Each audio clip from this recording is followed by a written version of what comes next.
Isn't it time that we have a national conversation as a country? The economy is tanking, taxes are rising, things are going down the tubes. All we can hear is all about political peccadillos and chicanery. It is time that we had a conversation in this country. It is time that we declutter and have a real conversation. And this is Siasa Bomba. I am Debarl Inea.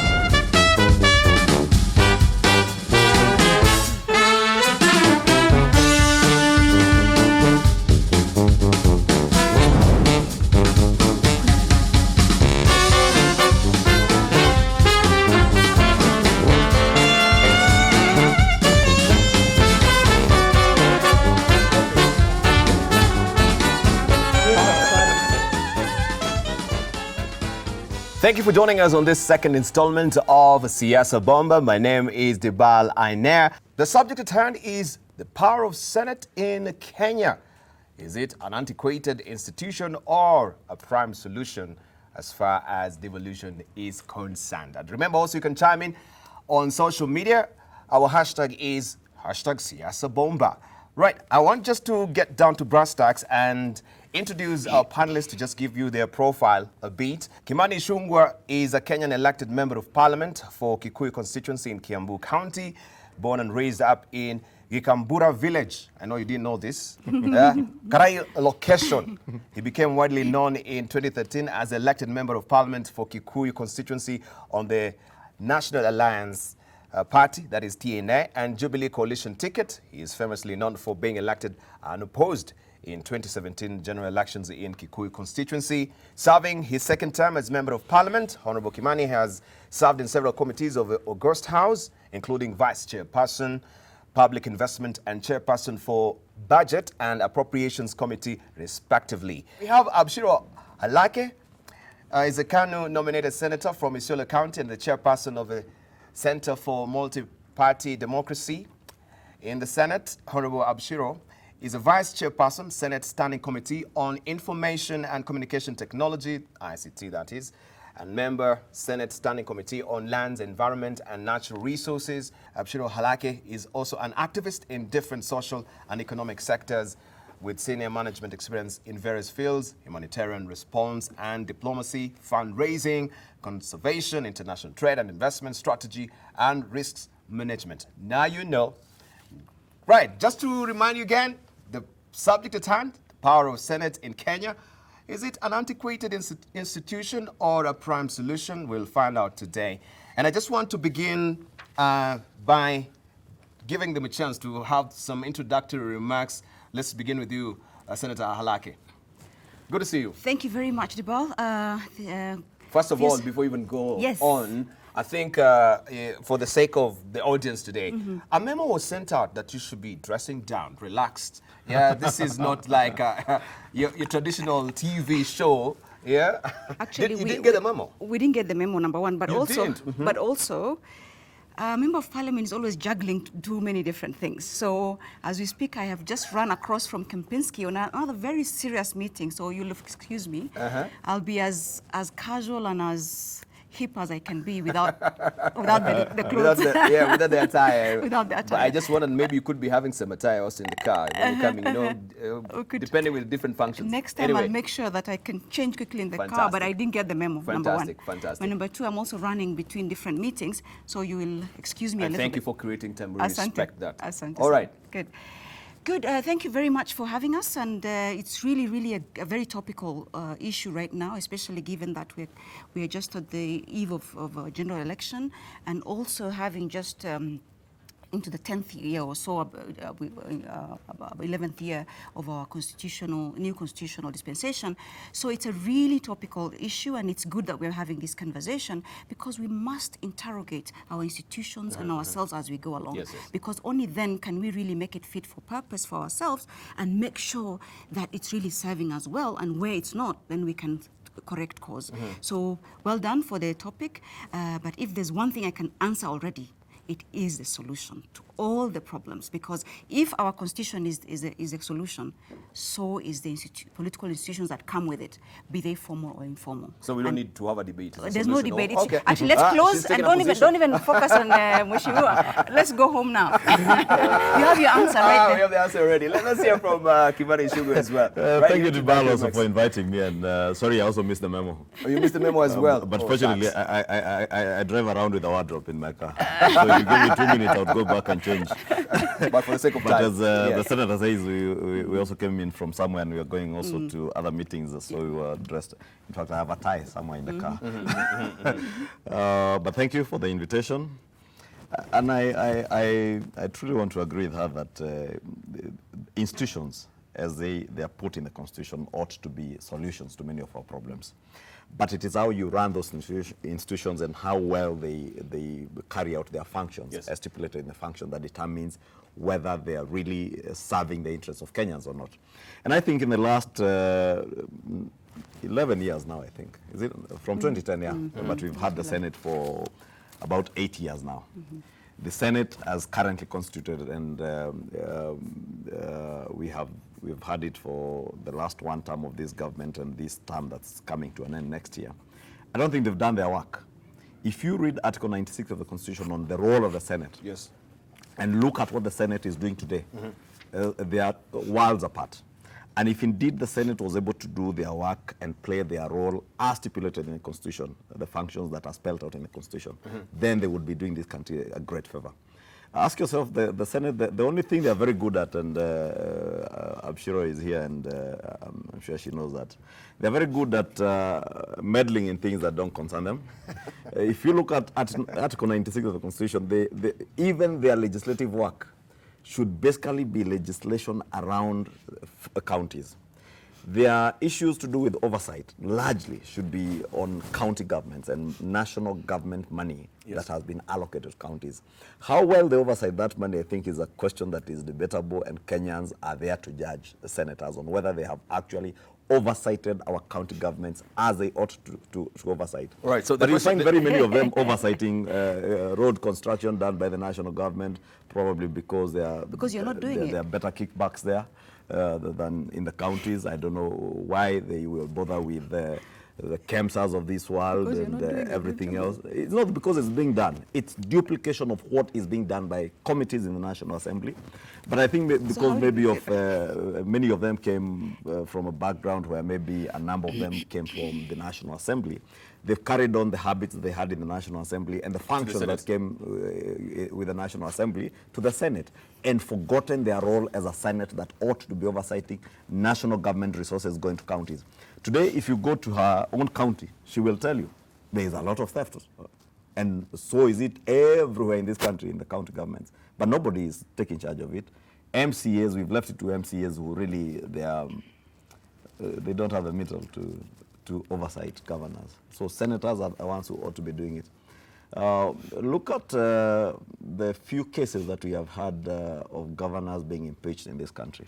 Maybe we shouldn't even go there yet, because I think we've got a lot of time to actually explore and talk about impeachment. But you raise the issue of meddling, and I wonder, is it maybe clarity from the Constitution that we do not really have clarity of the functional division of the Senate? That's why we have all this, duplication of functions, and you're being accused of meddling in what is the docket of the National Assembly. You know, Debarl, just listening to Mheshimiwa, and he's somebody I have a lot of respect for, is that I don't know what he would call meddling. I don't know a road that would be built in the air. If we're supposed to concern ourselves with counties, tell me a road that was not built in a county that we should not be meddling in.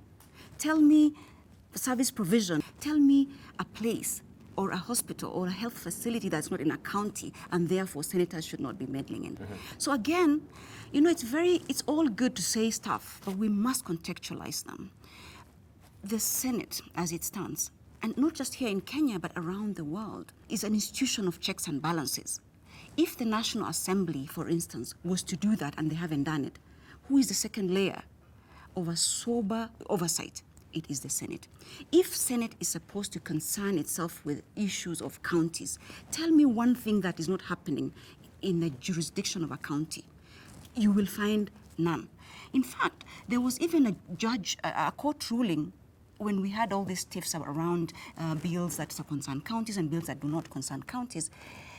A judge actually said that there's nothing, if properly looked at, does not concern counties. But that aside, you know, it's very easy to throw stones, especially when you live in a glass house, you shouldn't throw. So, Mheshimiwa, you guys who are supposed to, say, oversight expenditure of this country, for instance, if you haven't done it to the point where we are now finding ourselves, I was reading the Taifa Leo, and it said, Kenya imesota. Kenya ikishasota, who is supposed to oversight Kenya's expenditure? It's the National Assembly. It's not done it. If Kenya inasota, and we talk about, he was actually the chair of the budget committee. And we have seen instances where, even in the budget process, corruption has actually been budgeted for under their watch. So let's not throw stones to the Senate. In fact, if there's a saving grace, if there's a safeguard, it is the Senate. But and Kenyans can attest to that so far. But I can hack you back to, I think, 2013, 2014 there. Yes. And you've mentioned you went back to courts. You were seeking an advisory opinion from the courts. Absolutely. To get the clarity of your roles. And I wondered, the Constitution is very clear. Why are you heading to the courts? It's because for them to actually define your roles? Constitutions do not implement themselves, Debarl. It's how we interpret it. And one thing, in fact, I needed to mention, you know, we said, is Senate a solution or not? First of all, it is wrong for us to look for a solution from one institution or from just a formal institution. A state is made not just by formal institutions, by also the informal norms, the informal cultures, the informal, you know, behaviors or peculiarities that make the totality of everything. Yes. Therefore, while we do have you know, formal political institutions such as the Senate and the National Assembly and the judiciary and the National Executive, there are other things at play here. The culture of the country. Remember, this country came from a very centralized, executive-focused past of a political system. The Senate is what is now pushing other other arms of government, such as National Assembly and Parliament. Let me just say Parliament, both Senate and National Assembly, the judiciary. Prominence has been achieved from these institutions as a result of the Constitution. Fantastic. So again, this is what I'm trying to say. Yes. It is, a solution cannot be found in one institution or just political institutions. They have to be found in a bigger, we must define this in a broader way. Fantastic, but primarily today we are focusing on the Absolutely, Senate. but what I'm just trying to say is that we must look beyond that as we apportion blame. But one thing is, the future of this country is devolution. The future of this country is service provision to the lowest levels, and the Senate is at the center of it. Fantastic. If there's anybody antiquated, it's actually the National Assembly. Debarl, you know, Abshiro... I'm becoming irrelevant. Abshiro will tell you so many things to run away from the truth. No. But at least the one truth that she's stating clearly is the role of institutions as stipulated in the Constitution. And the role of Senate, if you read Article 96 and allow me to read for you, it says that the Senate represents the counties and serves to protect the interests of the counties and their governments. If you go to read National Assembly. the question that you've asked on the advisory opinion that they sought from the courts in 2013 or 2014. 2014. It was basically anchored on the role as stipulated in this article and Article 95 on the role of the National Assembly on the question of division of revenue and CARA, the County Allocation of Revenue Bill. If you go to 96.3, it stipulates clearly that the Senate determines the allocation of national revenue among counties. That is a county allocation of revenue bill that emanates from the the Senate. If you go to 95, as she is asking me to read, also clearly read the that first the one. National Assembly determines the allocation of national revenue between the levels of government. That was a major bone of contention. May I request he reads the first thing? National Assembly represents constituencies. The people of constituencies. Look how narrow. Special interests in the National Assembly.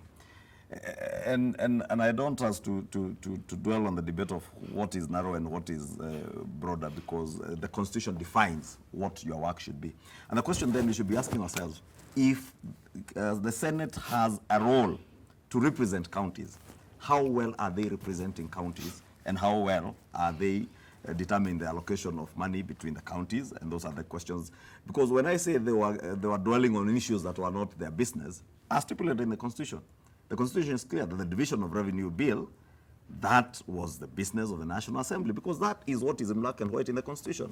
Then when it comes to the county allocation amongst the counties, once you divide revenue between the two levels of government, then it becomes the business of the Senate to determine how to allocate this revenue between the counties. So the next role is now to go and oversight that money. Once you allocate revenue to the counties, go and oversight how is that money being utilized. And that's why I asked Senator So your argument is that the division of revenue is their function. It's your function. It's the National Assembly's function. And this division of revenue and is touching the counties. By the way, it's the Constitution's argument. But the Constitution also stipulates that any matters concerning the counties, the counties, yes, and that is squarely is a remit of the Senate. The bill and the argument then was that they can do the division of revenue, that it can emanate from the Senate. And I think the courts also held it. Since this role has been given, this function has been given to the National Assembly, the division of revenue bill emanates from the National Assembly, but they have a role to play. And that is where you've seen the National Assembly and the Senate fight every year. We are talking about the complementarity between you, the National Assembly, and the Senate, which is not really happening, because you actually have been running roughshod on the Senate on the complementarity. It ought to happen. It ought to happen that there is complementarity. Complementarity does not mean that if the National Assembly determines that this is the level of revenue that should go to the counties, then senators will just go and add an arbitrary figure, not based on anything. And I will tell you this from experience. I have been chair budget for 2 years. And in the 2 years, at least in 1 year, we had to go into mediation. And we ended up with a stalemate even with mediation. And the mediation was basically because we could not agree on figures, because senators will come with an arbitrary figure, not based on anything. And we challenge them. It is based on something. We challenge them. Let me tell you. It's based on something, and I'll give you what it is. Abshiro was not in that mediation committee, so I'll tell her. Maybe they never sent the memo again back to the House. And we told them, why don't you come back to us and tell us, we have now costed all our county government functions. This is how much it will cost you to take care of a person in County A in terms of healthcare. This is how much it will cost in terms of ECD. This is how much it will cost in terms of being able to do roads in certain counties. And this is the aggregate amount of money we have. And we have challenged them. I'll tell you from experience as chair budget committee, it is only Parliament as an institution, now including the Senate, that has been able to determine the costs of running that institution. Not even the national government has been able to cost its functions. And we challenged them right from 2013. If you read Article 203 and the entire chapter in the Constitution, Chapter 12 on public finance, you ought to be able to determine how much money goes into a certain level of government or for a certain function based on its costing. And we have been challenging them, make sure that these functions are costed so that when you come and fight for money, you are fighting for money that you are certain it will cost X Kenya shillings to provide health care in Marsabit. That could be different than Kiambu and Nairobi. Allow me to jump in. Please. Allow me to jump in. Now, you know, we cannot expect the oversights of counties to do that. What has the National Assembly done for the billions and what is going to counties a fraction? We know the bulk of the finances go to national government. Have they done that costing to justify the big, huge amounts that are going to national government? They haven't. But why look at the little that's going to the counties? And it's not true to say it was an arbitrary figure. In fact, the 50 billion that the Senate added was actually just looking at things like even inflationary considerations. You cannot give counties the same amount of money every year without even taking into account what the inflation is all about, what the cost of, even just the little, basics of inflation. So it's not true that that is the case. But to say that because counties, must cost everything. Remember, counties are very young institutions. Counties are just now starting to actually look at a lot of their costs and a lot of the issues and a lot of their planning and their direction.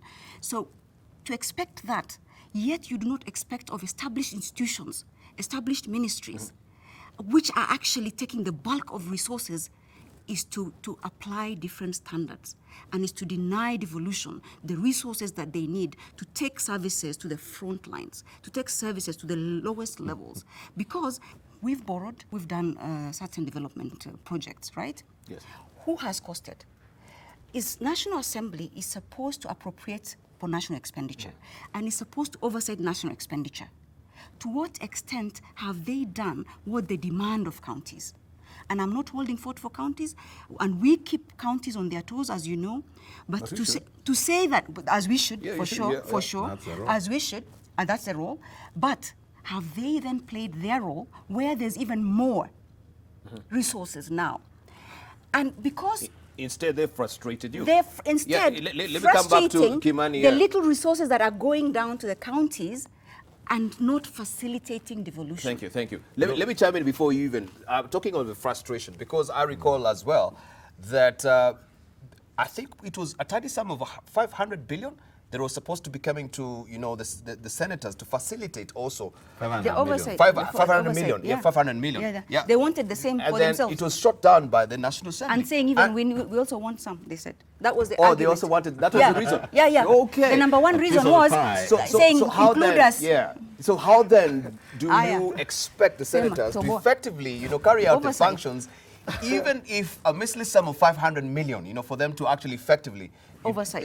oversight I'll is come- denied by the National I'll come Assembly. to that question, Debarl. But just listen to my good friend, Senator Abshiro here. She tells you we are delving onto what should be national government oversight role being done by the National Assembly because the National Assembly has failed to do it. That is one point. She tells you we are doing this because you ought to be doing it or you have not done it. Yeah. But ask yourself, when you find a parliamentary committee, a National Assembly committee on health,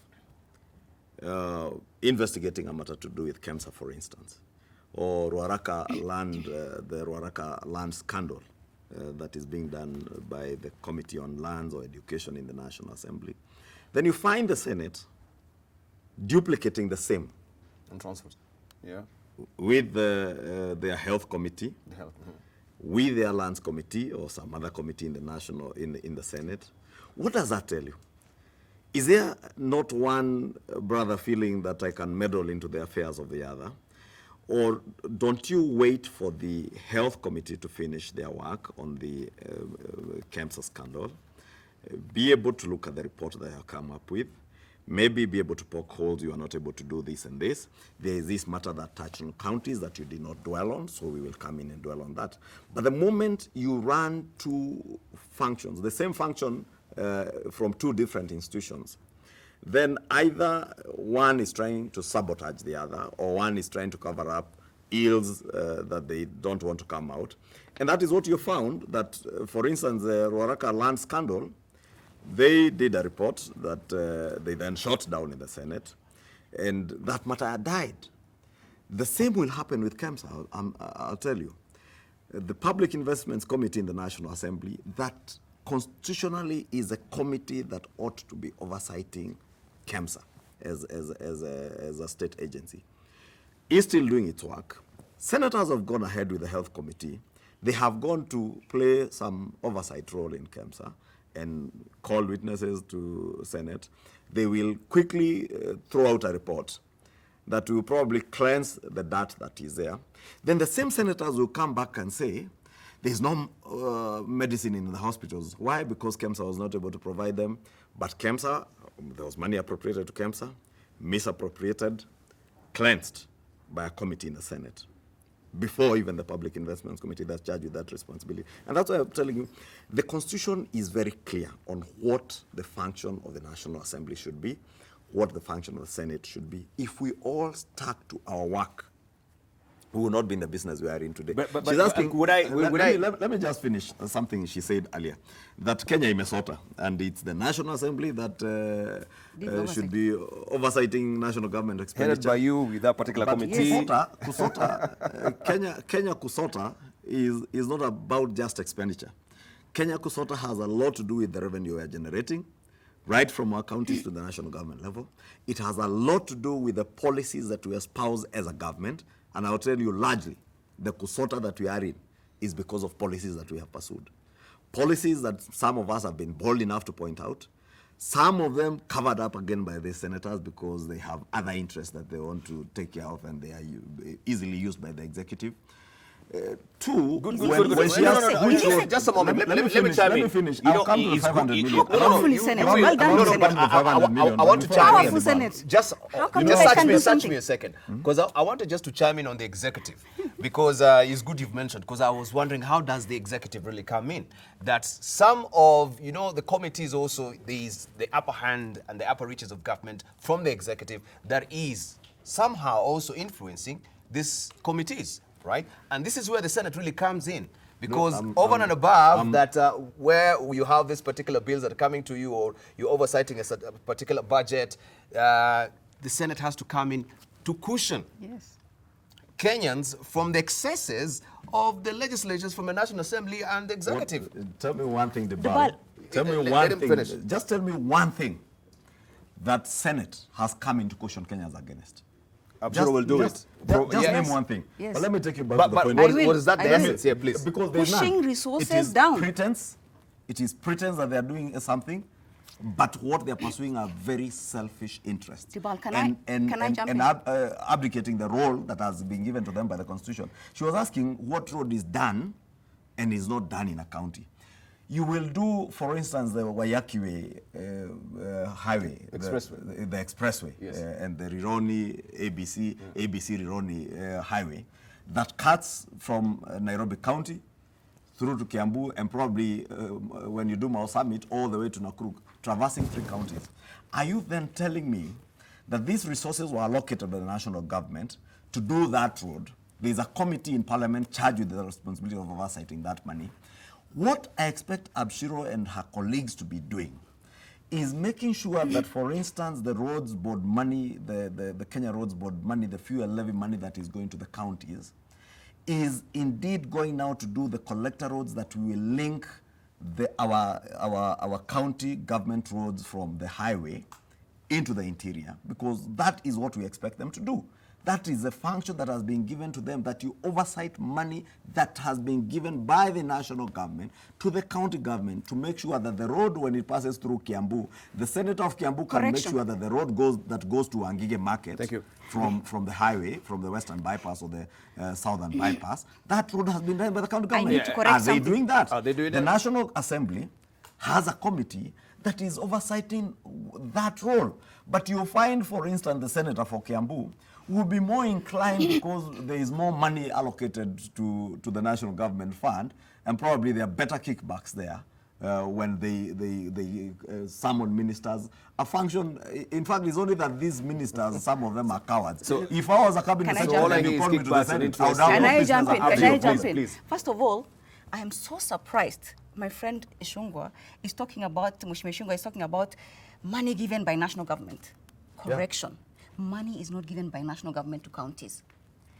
Kenya's money is divided between the 2 arms of government, both at national and county level. It is not national government money that is being given as philanthropy. It is not. First of all, we must correct that one. Semantics. Fine. But that, there's a lot in semantics, number 1. Number 2, as I was listening to my friend Ichung'wa, I was wondering, all this about, they're oversighting things we're supposed to be oversighting, who is complaining? Have you ever heard Wanjiko complaining that there's too much oversight? In fact, if a third person, wait a minute, our media, in fact, which is also doing a very good job, is also oversighting. But what I hear every day is members, my colleagues from the National Assembly, complaining, why are they checking on these things? Why? No Mwananchi has ever complained, why is Senate asking questions on our behalf from KEMSA? All I hear is the political class, especially at the National Assembly level, that are actually complaining. So ask yourself, who is complaining? It is not the Mwananchi. In fact, if anything, the Mwananchi would want a situation where we ring fence. It doesn't matter who is doing it. It's the outcomes they want. Right? It's them complaining. What and he's talking about of the oversight? Outcome of our oversight, a lot. Name one. Name one. Just We, name one. number one, example. first of all, let me go back. Yeah, Let me go just back. finish, but you still want to answer my question. Exactly. Yeah, Yes. you have to. The 500 because the that's 500 million. where- But that having been said, when we talk about the two levels, and for instance, the DORA, or the division of revenue between the two levels of government, it is not money given to counties from national government. We are coming from a history of a centralized, executive-focused that these guys are stuck in, to be very honest. So when they see now a new institution, a political institution, fairly new but very dynamic, now taking away some of the things in which they have really entrenched themselves, they feel, that no, they're taking our role away. They're fighting for things that really are historical. We have moved away from a So they are the ones who are centralized antiquated, executive. as it They were. are antiquated. Okay. A centralized system that we have left behind with our new constitution and with our devolution and with the 47 Thank you. centers of power. Thank you. That having said, just one last one. I want Debarl. just to finish on the revenue and But before that, Please, let me talk about gravitated DORA. the 1 discussion minute. to- One minute. Mheshimiwa Ichung'wa has said we shouldn't be meddling in, let's say, division of revenue between the two levels, for instance. But how do you then go and divide revenue at the Kara level, at Yes, the please. if you're not going to be involved or have a role or a say to make sure that what is given to you for you to then, be administering in the revenue allocation to counties is sufficient? If already then you're disadvantaged at that level of the division of revenue between the two, Thank then you. how do you then start administering it at lower level when you haven't Fantastic. influenced it at that higher level? Fantastic. Right, time is talking away from us. 500 million Yes, please. for oversight, Debarl. Let me just correct. I'm not saying that you have no role in the division of revenue. I'm only saying that before you say the counties need 400 billion shillings, you ought to have costed the functions that the county governments are doing, be able to cost and be able to account for every shilling, because that way then you'll be able to offer meaningful oversight. Just as you and did with the ensure there is national one, proper right? accountability Just as you did at with the national county one. government. Thank you. Leave the National Assembly and the national government to do, No, to no. do their part. Then also play your We are role, because interrelated. they are all part of the same people that we are serving. The oversight money, and I was chair Budget and Appropriations Committee when the Senate sought to have this money. But I'll tell you, what they were looking for was pocket change. They were looking for handouts. And we told them, without a law that will govern how you want to spend these 500 million shillings. But they wanted 500 in. million They wanted shillings, 500 in the million handout. shillings, Debarl, could sound like very little money in a 3 trillion shillings budget. But take 500 million divided by about 64, 67 senators. We're talking about 80-something million shillings doing nothing with no accountability. You're not telling us how you intend to use this money to oversight. When you ask them, they say, do you want to be holding barazas? And we told them, if it is about holding barazas, members of parliament are always doing public participation forums. We never get facilitated by anybody. So if it has to be something that And will the be CD? done for the Senate, it has to be something that you do for parliament, not for Senate alone. Because the national government members of parliament, the National Assembly members of parliament, also have an oversight role over national government resources, both at the constituency level and at the national level. We never go back to government and ask government that I need 80 million shillings a year To facilitate. to facilitate my movement within my constituency and within the country. And we told them, until and unless you come up with a legal framework that governs how you utilize this money, we are not ready. We are But not that willing facilitation, to is be it not really irresponsible. captured in your allowances? You know, she's just accused us of Your traveling allowances. Sorry?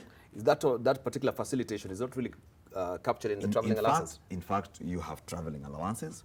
You get per diems when you travel. Even when they travel to the counties, they'll get per diem. And that's why we told them, unless we come up with a legal framework governing the utilization of this money, and if it is being given to you as a legislator, then even members of parliament being legislators should get the same thing. So the question But is, to make up his mind, I think it's really making it clear that the issue is not the money. A legal framework. Yeah, They there is just no wanted legal money framework be actually dished out to to spend them. this money, and without legal framework, Responsibly. then it is a No, matter of Debarl, a sloppy I job that need is to be coming from the responsible. Senate.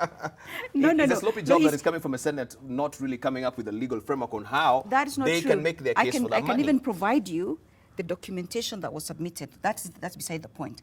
But in the same breath, That detailed a legal in framework? the same breath, no, legal framework. no, of course, a legal framework means a law, and Yeah. to make a law, Yes. you will need to go through, And what law do you use for CDF?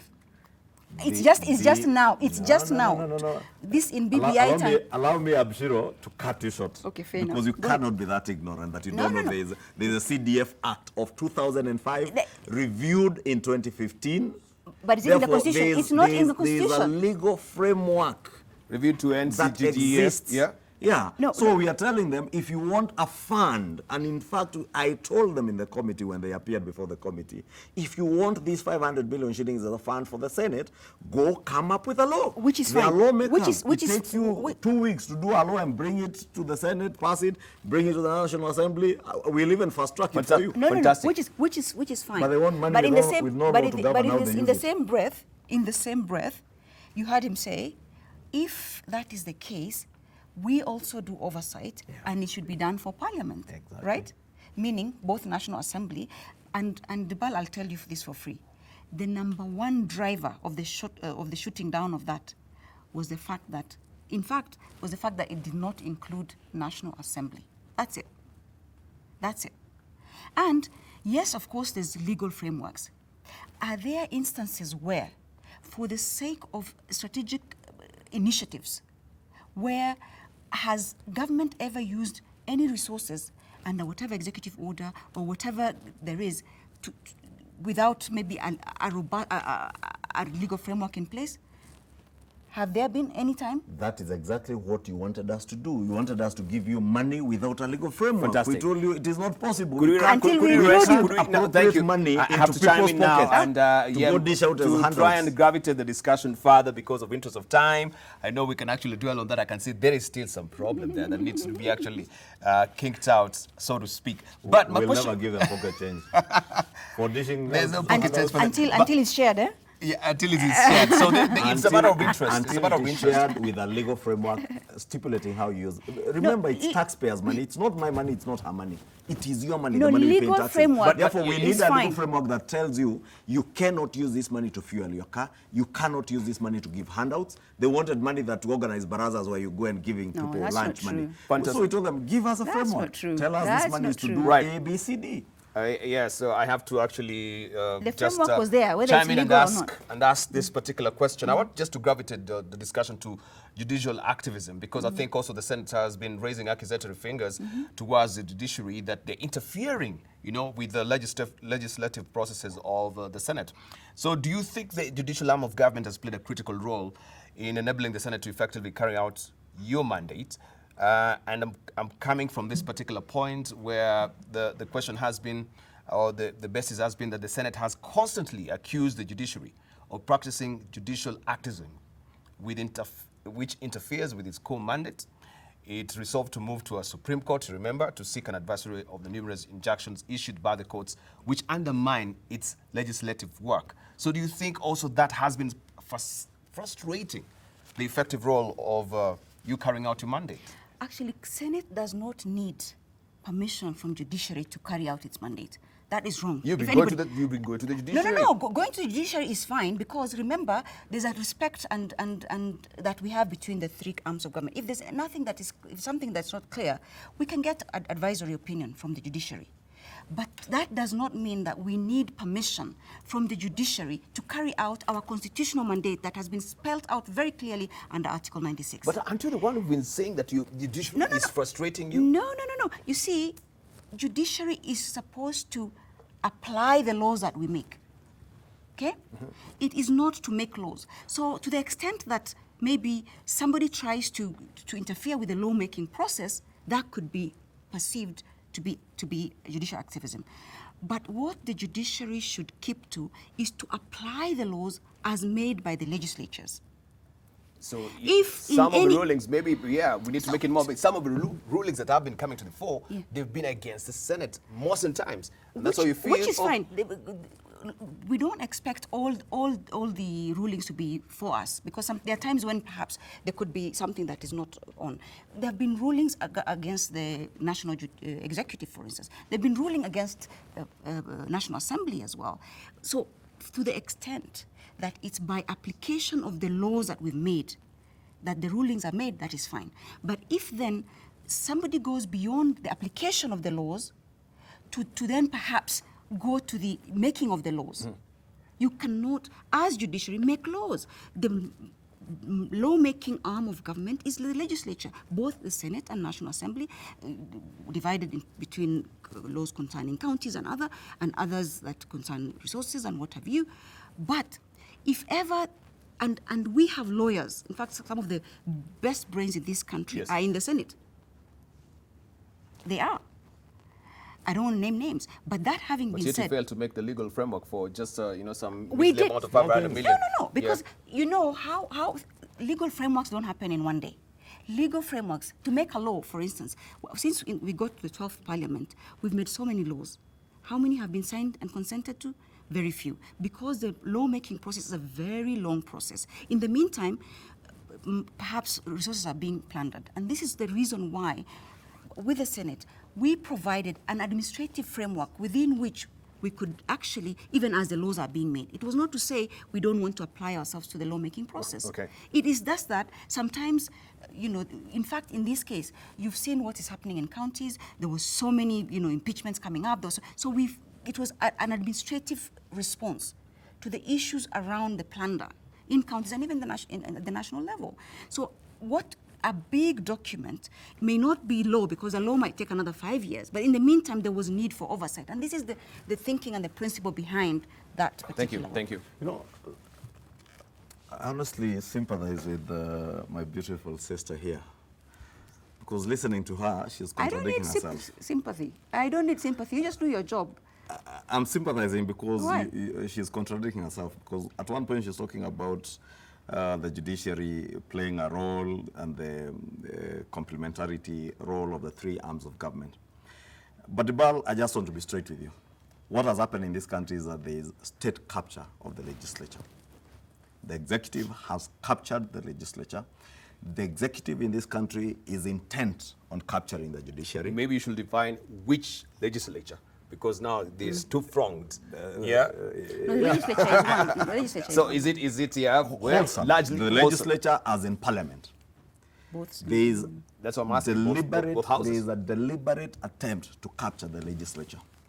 The Senate has allowed itself to be captured, and most of the leadership in the Senate.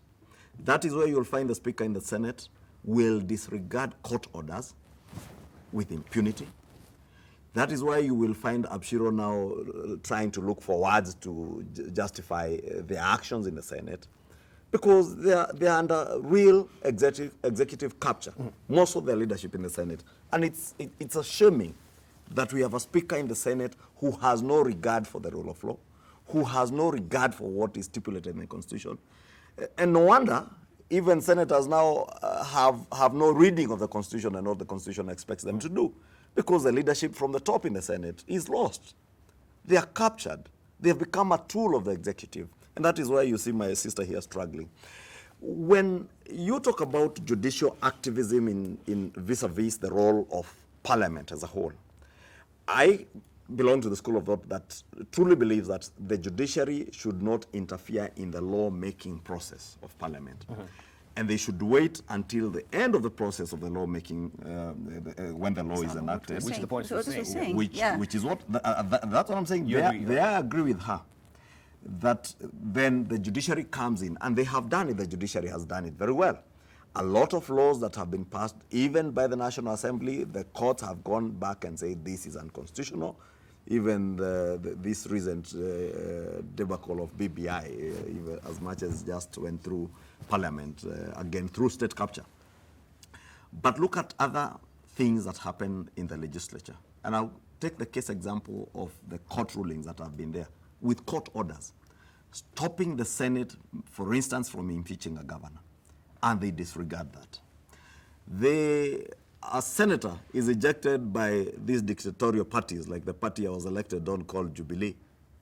A senator is ejected from his position, a nominated senator like herself.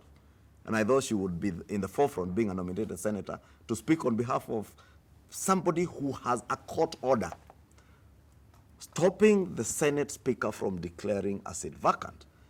But because of state capture of this institution, the Speaker goes ahead and declares the seat vacant. Point of order. With a court order. Court orders are then issued nullifying the Gazette notice as the same Speaker has done. To date, that matter is still in court level, has not even debated because I am a respecter of the sub judice rule. The National Assembly, I'll tell you, we have been very careful, and I must commend the Speaker of the National Assembly, Justin Muturi. He has endeavored over the years to respect what is in the courts. He has endeavored to respect court orders against the National Assembly without disregarding them. Therefore, if senators accuse the judiciary of judicial activism, is simply because they have become puppets of the executive, which is a sad state of affairs. And that's why I'm telling you, even when you see them meddling into the affairs of national government functions, pretending to oversight national government functions, is because they are being used by the same executive to sanitize corruption and theft, just as they sanitize corruption and theft in the counties. No. Right. We are pinched for time. We have to be winding up. It's not fair. And I have just two questions to ask. Yes. Because we have to keep to the subject matter of this of these discussions. To then expect that we go back to, certain other things what our parties did to us is to miss the point. But the point I'm making here is this. We have so far one of the best judiciaries in Africa, if not the world. It is the fourth judiciary in Africa to have actually nullified a presidential election. And you call them Wakora? That's fine. People are entitled to their opinion. That is what freedom is all about, of speech and of expression. But that having been said, we can call them what we want. But did we not obey and go back to the polls? We did. That is respect of the judicial ruling. Fantastic. To say that is the Senate doing it? Yeah, you could clarify. Is the Senate doing what? Is the Senate respecting court orders? We are. Who is not respecting court orders? Who is not respecting court orders? I can count 3 occasions where the Speaker in the Senate. No, but you cannot. Case in point is that Isaac Mwaura case, the Wajir governor. By the way, I think you cannot talk of court orders. Let me ask you cannot talk of court orders which you're not showing us, because I can tell you for a fact that if the court order is not, I think that is another Pandora's box that we don't want to go because of interest of time. Yeah. But I would just want to ask, because we are winding up. My director is telling me time's up. But I wanted just to ask, the moniker Nyumba ya Wazee, do you find it to be denigrating and reductive, as it were, briefly?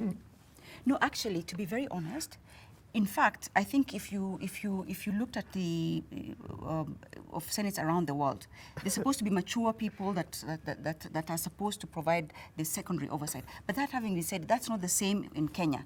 As you know, in Kenya, the average age is not that as much as. And but this essentially, it was to be. You're supposed to be the house, in fact, the voice of reason. In fact, it's a repertoire of experience, a repertoire of respected legislators that have and people that have worked in this country and contributed to the welfare, the stability, the economics and democracy of this country. And therefore, even if you look at the level of debate, Debarl, to be honest, it is like no other in the Fantastic. So I think what it is, in fact, it has the right amount of the older, more established and more experienced members, and it has younger people that can also. So it has both. If anything, it's a perfect mix. Right. You've been actually throwing that particular moniker and saying Nyumba ya Wazee, but we know where it's emanating from. Rome, it was what? The Senex? Yeah. The Senex, it was a house of the old, mature wisdom. It was a repository of wisdom. In fact, I think it's right. In Kenya, it's not the case. It's not the case. In Kenya, it's not the case. If you ask me, for instance, I have the choice of running for Senate or for National Assembly. But I thought maybe the National Assembly is a better place to start to serve at the constituency level before you move to the county level. And indeed, the Senate ought to be that repository of knowledge and experienced politicians. Maybe when you find a younger generation of first-time members of parliament who have no experience in legislative work, maybe that is where you see them now getting into issues that they should not be getting into. And if you look at those who are in the Senate today who have served previously for a long time in the National Assembly, even without naming names, you know them. you will find a difference between them and, of course, the younger generation of senators who were elected first time into the Senate, some from the county assemblies, and they come with the hangovers of the county assemblies into the Senate. Yes. And you see that divide.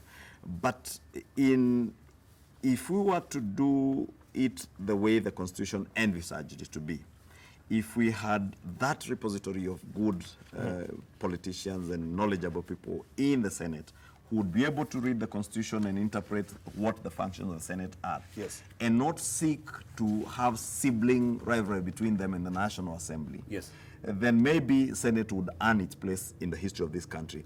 Because again, those more mature politicians have seen it all. Thank you. Look at the likes of James Orengo. That's why you find them, although I don't know what happened with the handshake. He says one thing and does another thing, different from what he's saying. I need to wind up. But if we had that generation of leaders who have seen it all, then they would be there even to be able to impeach presidents who are breaking the Constitution. Fantastic. Ask yourself, can this Senate today, with a president who has no regard today of what the Constitution says, who has no regard for any other institution other than his own office, out of line. would It's not true. this Senate It's not have true. the audacity to impeach such a president? Would Yeah.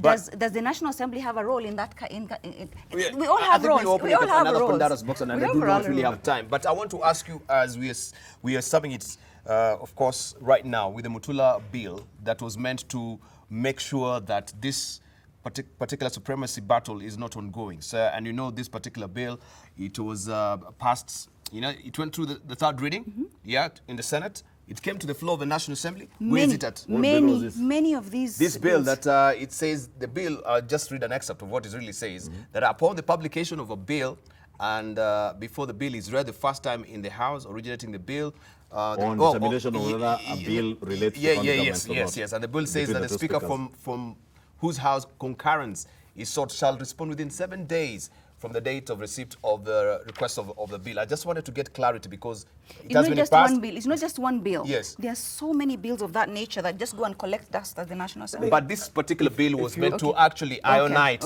the differences. Where is it at? If you ask me, many of these things are probably administrative issues between the two houses, honestly. Because she will accuse the National Assembly of sitting on very many bills coming from the Senate. The National Assembly will accuse the Senate of doing the same thing, and I think that's an issue to do with leadership in both houses, and both speakers and administrators in the two institutions. Thank you, Abshiro. Yes. 30 seconds, we're winding up. 30 What do you want me seconds, to say? your headline thoughts. The Senate, as the institution that is supposed to look after counties and protect the interest of counties and their government, is the future solution, is the future of this country, because we should be entrenching devolution. And political institutions that should do that, the formal one, at the heart of the formal political institutions that should protect counties is the Senate. And therefore, it is far from being antiquated. It's actually the future and the solution to the problems that we face Kimani Ichung'wa, of centralized governments. your headline thoughts. I couldn't agree more with Abshiro. If only they did their work as stipulated in the Constitution. If we follow the Constitution as spelled out, they play their role and their functions as stipulated in the Constitution, then we'll be on the right track. So long as they continue dwelling on issues that don't belong to them, they lose focus and they lose what they were sent and elected by Kenyans to go and do. Fight for, represent the interests of the counties, and ensure that people at the county level, because they are all Kenyans, are receiving services from the county governments. And I just want to implore on them to play their role in line with the Constitution. Fantastic. We'll leave it at that. Thank you so much, both of you, for coming. I think it has been a very cogent, feisty debate. It's only time that was not really on our side. It was actually talking away very fast. But I want to thank you nonetheless for that very engaging discussion. So it's up to you, the viewer, to actually make the decision and find out, is it an antiquated institution or a prime solution as far as devolution is concerned. Thank you for your valued company. My name is Debarl Inea. Thank you very much, and I really do appreciate. Remember to always be tweeting hashtag Siasa Bomba. Thank you very much. Bomba. Thank you. Bye.